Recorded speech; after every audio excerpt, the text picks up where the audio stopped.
Hello, I am Ed Runkle, pastor of Tapestry Church, and I hope you'll enjoy today's message. We welcome you. I'm so glad you're here. Welcome to Tapestry Church, everybody. I'm so glad you're here. We're continuing this week in the series Wise About, and this morning in particular, we're going to think about what it means to be wise with our emotions.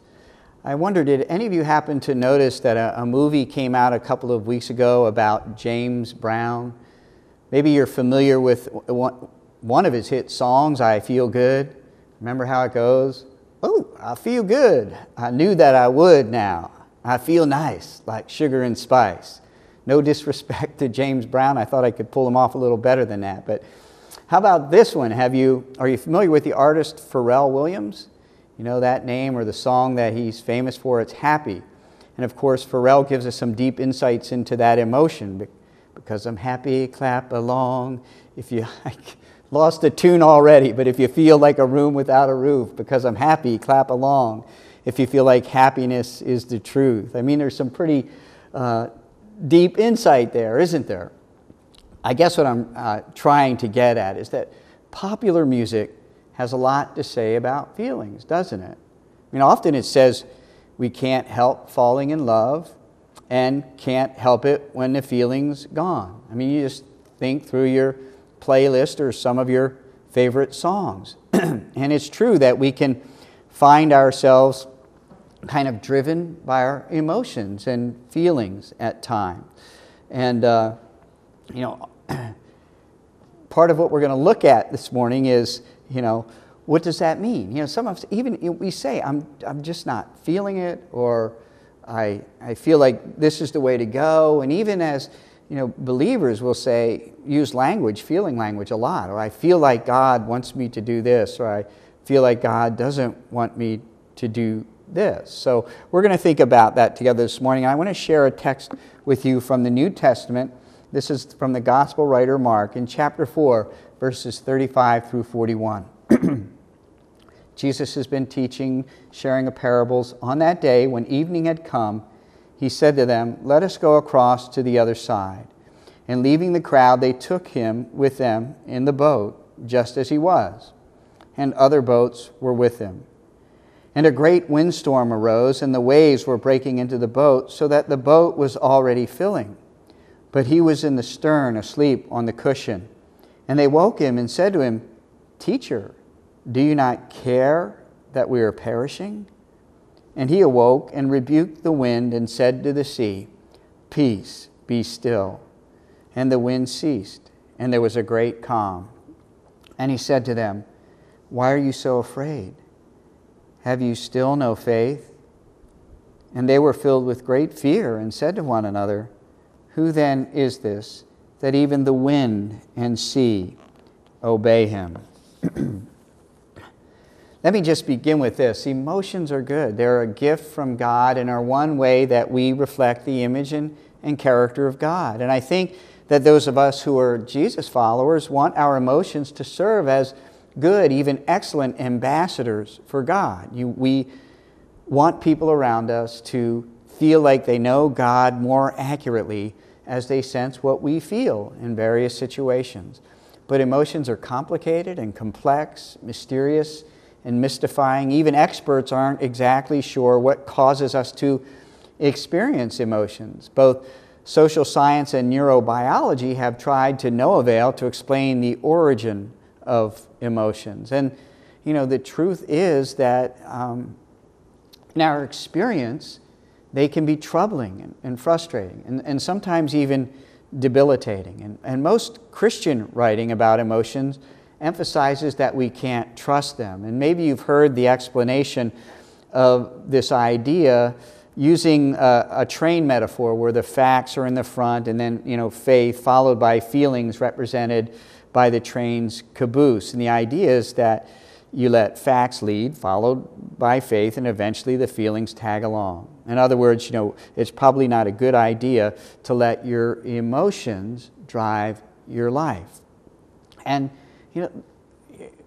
when you think about it, people in our day often make poor decisions and come to wrong conclusions based almost exclusively on their feelings. I mean, just think for a moment about the relatively new phenomenon called road rage, in which drivers, think that these instances in which drivers think that they've been cut off in traffic, or they've been held up or slowed down, and their emotions tell them that they've been wronged, even disrespected.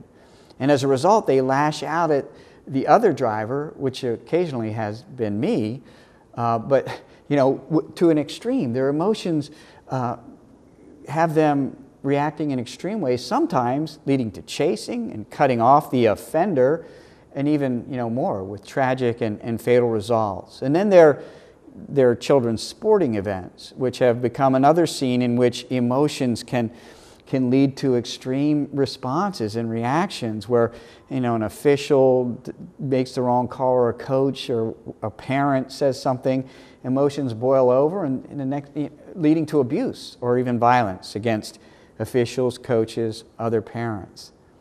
Think a minute with me about the text I just read. I mean, at this point, those first disciples that were with Jesus in the boat, they would have been with Jesus for a little while. They would have witnessed him doing some absolutely wild things. And having witnessed these things firsthand, at least in my mind, it would seem to make sense that when this storm threatens their boat, they would respond with something like, "No problem. We've got Jesus with us, and any boat Jesus is in is like a carnival cruise," right? But that's not how they react. I mean, they actually freak out. They wake up Jesus, and instead of just saying, "Jesus, help, we're going to drown," they go with the far whinier, "Teacher, don't you care if we drown?" I mean, they manage to actually sound selfish in their cry for help, which is a rather difficult thing to do. I mean, here's what I'm trying to get at. Some emotions, for instance, fear and worry, even anger, are not just emotions. They're expressions of what we hold dear. They reveal our loyalties, or the loyalties of our hearts, what our hearts love and trust and fear. For instance, if we know Christ and have affirmed our allegiance to Him, worry is a sign that we're trying to have it both ways. It's not simply an emotion that erodes the quality of our life, or a pain to be alleviated. It's an expression of our desire, or maybe our need, to manage our lives apart from God. Similarly, fear is our way of trying to control life. I mean, if you're in a relationship with someone and there are obvious control issues, here's what to ask. I mean, maybe you'll want to wait to ask until after this service or over lunch or something, but you want to ask that same question that Jesus asked those disciples in the boat. What are you afraid of? And the same is true, when we encounter people who have a hatred toward those who are different. Hatred is just a form of control. So the question isn't, what's your issue with those folks who are different, who aren't like you? The real question is, what are you afraid of? The same is true for those who are arrogant or prideful, those who are overly independent, or those holding on to unforgiveness. What are you afraid of? And just think for a moment about all the dysfunction, sin, that results from our fear and anxiety. Anxiety about finances can give rise to coveting, greed, hoarding, even stealing. Anxiety about the possibility of failing can make us irritable, abrupt, surly, can make us even cheat. Or anxiety about relationships can make us withdraw or appear to be indifferent, uncaring. Or anxiety about how someone might respond to us can make us, kind of be hidden and cover things up.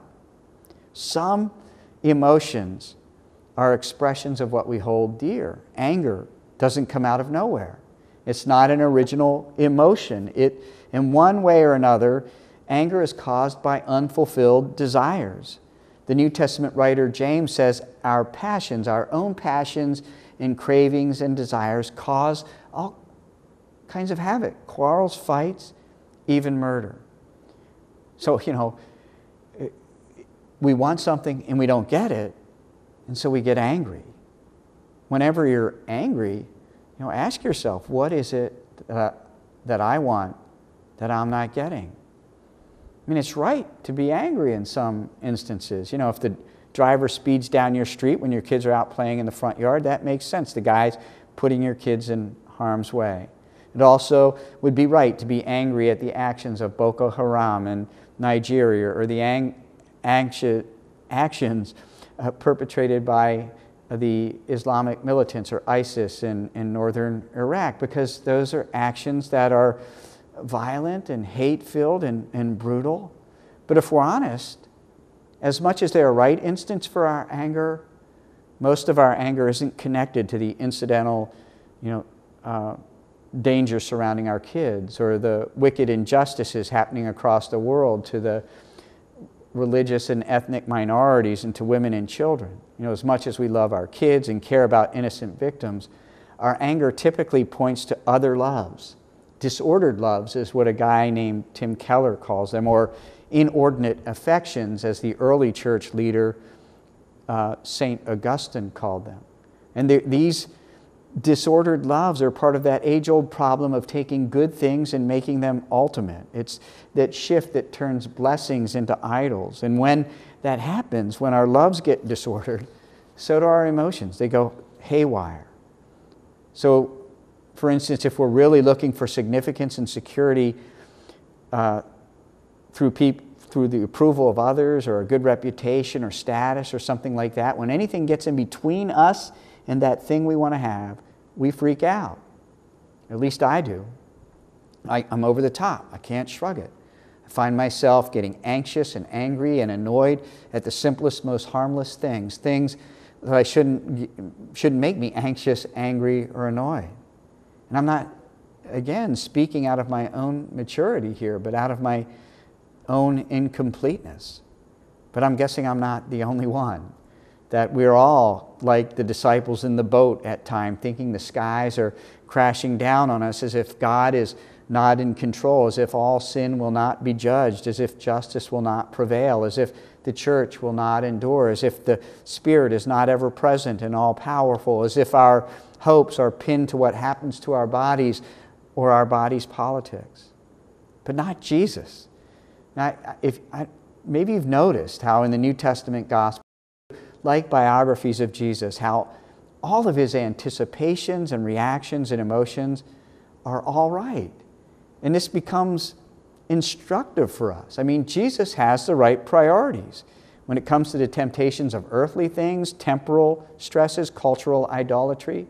He's practically stoic, uninterested. Somebody once asked him, well, what about taxes, Jesus? God, the tax burden. Pay them, said Jesus. But they're so oppressive. Pay them, he said. And here's what I'm trying to get at. The cure for a lot of our emotional distress can begin by realizing that sometimes our moodiness is often a demand for our life, that our life have a certain shape.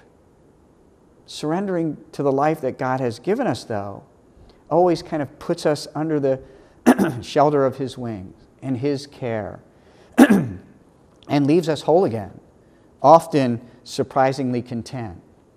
I mean, one aspect of exercising wisdom when it comes to emotions is to realize or to recognize the source of the distress, and especially when it's from one of these disordered loves. I mean, if we could just do what many of us pray here on Wednesday evenings at our Celebrate Recovery meeting, if we could just take, as Jesus did, this sinful world as it is, and not as we would have it, we would eliminate a whole lot of distress in our lives.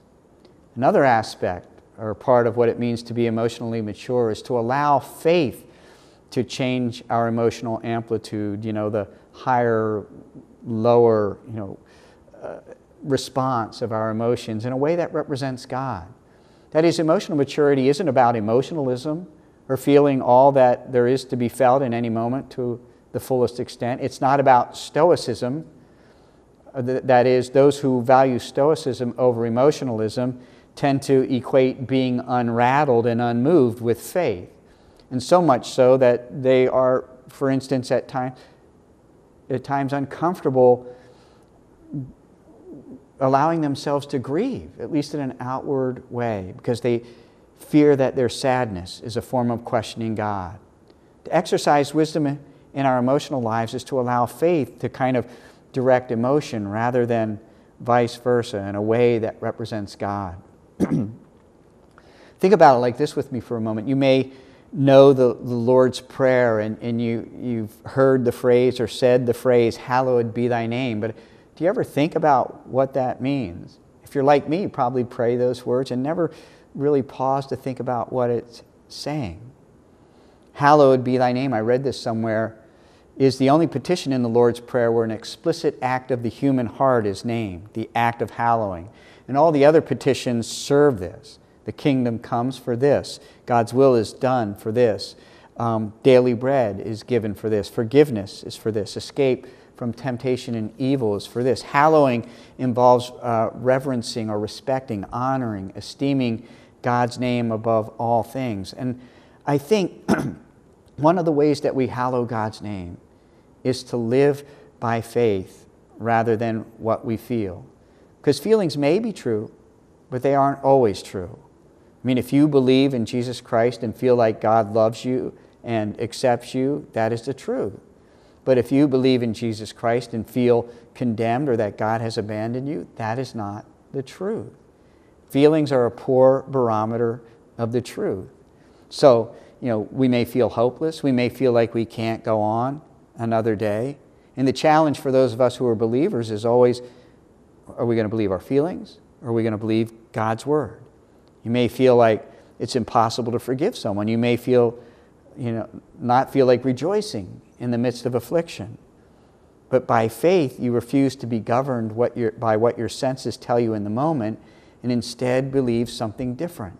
And that is a form of hallowing God's name. And see, a funny thing happens when we refuse to be driven by our feelings, especially those that are contrary to what we know about God and God's Word. We start to feel differently. But, we don't feel differently before we act, but rather as a result of acting. And in this way, it seems like the weight of the authority of Jesus Christ comes slamming down on our momentary emotions. And what we find time and time again is that in the domain of feelings and emotions, Jesus is still Lord. A guy named John Acuff writes about how he started to ask a really simple question when he experiences the emotion fear. And the question is just 6 words: where is God in this fear? And he writes, every time I ask that question, the answer is always the same: nowhere.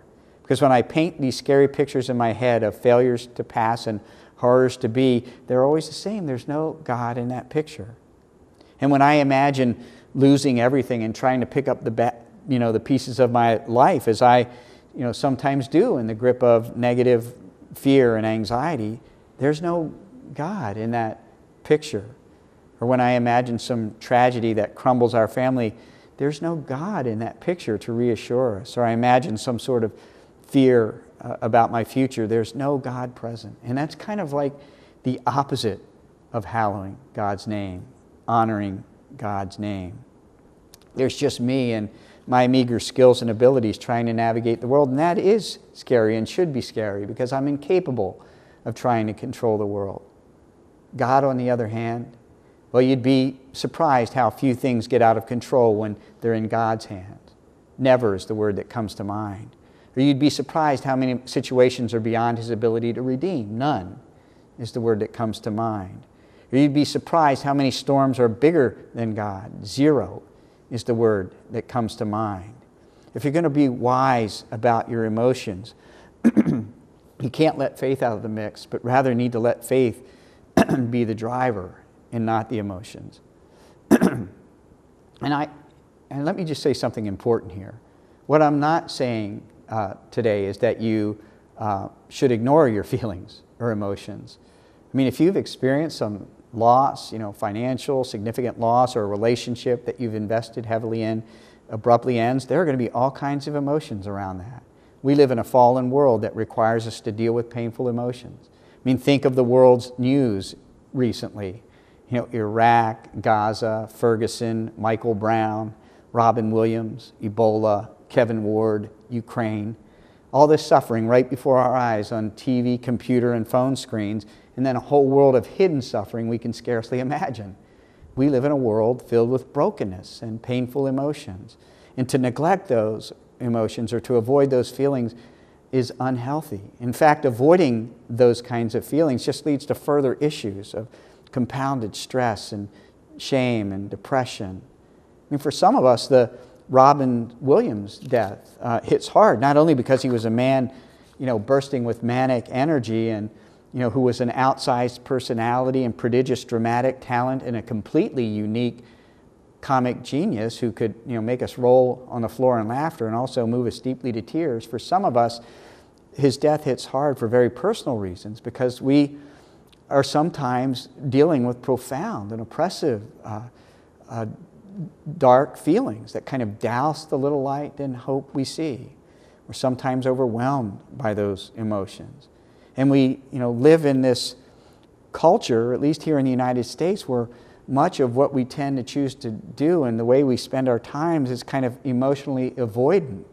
You know what I mean? We'll surf the web or do computer games or watch TV or turn to alcohol or to drugs or to porn or to food or to really anything in a compulsive way in order to avoid certain feelings. So we don't want to be, silent or ignore or avoid feelings. We want to deal with them head on by the grace of God and with the help of trained professionals if need be. It's just an inevitable, unavoidable part of life. But as Christians, those of us who are Christians, we can look to Jesus and remember what he suffered and know that he knows what we're going through. I mean, there's this prophetic verse about Jesus from the Old Testament book of Isaiah that goes something like this. He had good form and majesty, so we would look at him. He was a good-looking guy, so we would desire him. And he was well thought of and accepted by men, a man of smiles and acquainted with happiness. That's not really how it goes. Rather, it goes, he had no form or majesty that we should look at him, no beauty that we should desire him. He was despised and rejected by men, a man of sorrows and acquainted with grief, a man really acquainted with the whole spectrum of human emotion.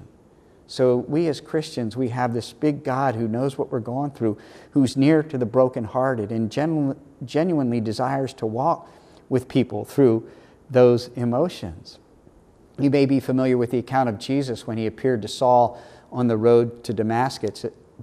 It's recorded in the book of Acts where it says, "Now as he went," this is Saul on his way, "he approached Damascus, and suddenly a light from heaven shone around him. And falling to the ground, he heard a voice saying to him, 'Saul, Saul, why are you persecuting me?' And he said, 'Who are you, Lord?' And he, or the Lord, said, 'I am Jesus, whom you are persecuting.'" In other words, Jesus claims to have been personally persecuted by Saul. When God's people suffer, he knows it intimately. When Saul persecuted God's people, the church, he persecuted God himself. In other words, God is united to his people through his Son in such a way that for all intents and purposes, he feels what we feel. And I think that applies even to our emotional distress. I saw an interesting study on marriage recently. This took place back in 1990, where researchers carefully observed 130 couples. And what they noticed was that throughout the day, married partners made requests for connection, referred to as bids. For example, a husband who's a bird enthusiast might notice a goldfinch fly across the yard, and he tells his wife, "Look at that beautiful bird." And he's not just commenting on the bird, he's requesting a response from his wife, a sign of interest or support, hoping they'll connect, however momentarily, over the bird. The wife now has a choice. She can respond either by turning toward or turning away from her husband. Though this bird bid may seem minor, it actually reveals a lot about the health of a marriage. The bird was important for the husband. The question is whether the wife will recognize that and respect that. And so researchers, this study, they divided couples according to those terms. Those who turned toward their partners and those who who responded by engaging and showing interest and support, and those who turned away or responded minimally, ignored the bird, or expressed contempt even as, well, that's stupid. Stop bothering me. And what the study revealed is that couples who had divorced after a 6-year follow-up had turned toward bids 33% of the time. But couples who were still together after 6 years had turned toward bids 87% of the time. That is, 9 times out of 10, they were meeting their partner's emotional needs. And the reason I share this with you is not just that it's a fascinating study about marriage, is that it occurs to me that there's only one who can meet our emotional needs, that God is the one who can meet our emotional needs. And how many times does God turn away? 0 is the word that comes to mind. I mean, part of, I think, what Robin Williams' death points to is the truth that, none of us is one-dimensional. We all have areas of beauty and we all have areas of darkness. And the strongest of us have weaknesses and the weakest of us have strengths. And, the happiest of us can be sad and the saddest of us can be happy, and the healthiest of us can be sick and the sickest of us can be healthy.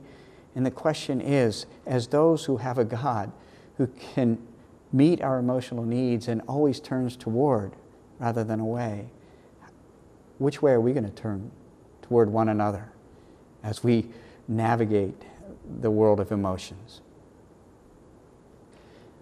We hope you enjoyed today's message. Thank you so much for tuning in, and we welcome you to join us at Tapestry Church. We meet at 22 Crady Avenue in Millersville, Pennsylvania. Thank you so much.